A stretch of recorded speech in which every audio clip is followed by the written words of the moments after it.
巴人大屠杀发生30周年之际，许多国家由于武汉冠状病毒而不允许进行大规模活动，因此维吾尔人通过发起社交媒体运动来纪念大屠杀之痛。30年前，即1990年4月5日，中国军队在东突厥斯坦阿克套县巴人镇进行了一次大屠杀，当地居民表达了一些合理要求，例如废除以计划生育名义发起的禁止生育政策，并停止将汉人非法移民到东突厥斯坦。当这些要求被中共当局拒绝时，人民对此做出了反应，并走上街头。中国侵入者因人群的增加而感到恐惧，并向无辜人民开枪射击。巴人人民勇敢地抵抗了拥有重型武器的中国军队。中国发动的这场单方面和不成比例的武装暴力，使示威活动变成了一场民族抵抗运动。最后，中共当局向该地区派遣了22750名武装士兵、坦克部队、直升机和飞机，并封锁了该地区。中国军队开始对拥有约20万人口的巴人镇进行大规模攻势，并犯下了严重反人类罪。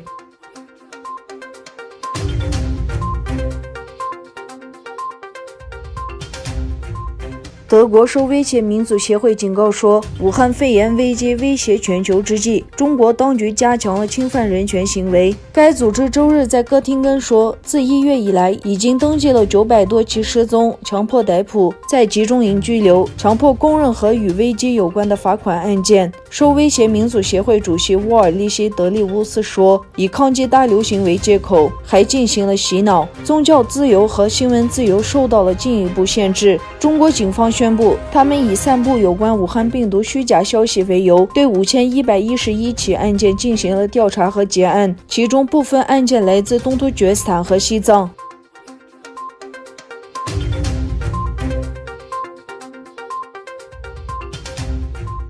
在土耳其代涅兹利开展业务的机械公司董事长阿德尔阿肯吉发起了抵制中国商品的行动。他呼吁土耳其公司采取行动，制止中国对东突厥斯坦维吾尔人的侵犯人权行为。到目前为止，已有44家公司响应支持这一举动，称他们不会购买中国商品。支持该活动的公司将对价值每月$957,000的中国产商品实施禁运。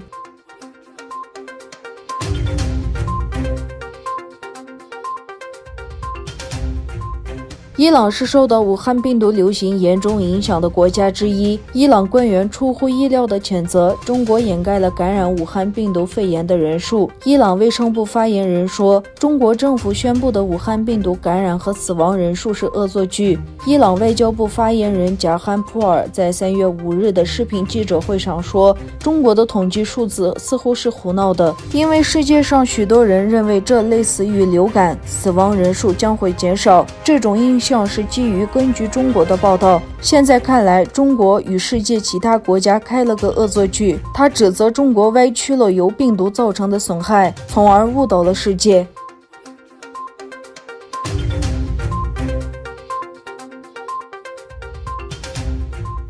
英国首相约翰逊在确诊武汉病毒肺炎10日后持续出现症状，包括发烧。根据医生建议，决定到医院接受病毒测试，但强调是属于预防性质。约翰逊在3月27日宣布确诊，原本经过7天隔离就能结束红区隔离，但他在4月3日称仍发高烧，因此需继续隔离，并继续留在家中以遥控方式指挥政府防疫。另一方面，美国卫生局长杰洛姆·亚当斯周日接受福克斯新闻节目采访时表示，即将到来的一周对大多数美国人来说将是最艰难和最悲伤的一周。亚当斯把即将到来的疫情严峻时期描述为是珍珠港时刻和911时刻。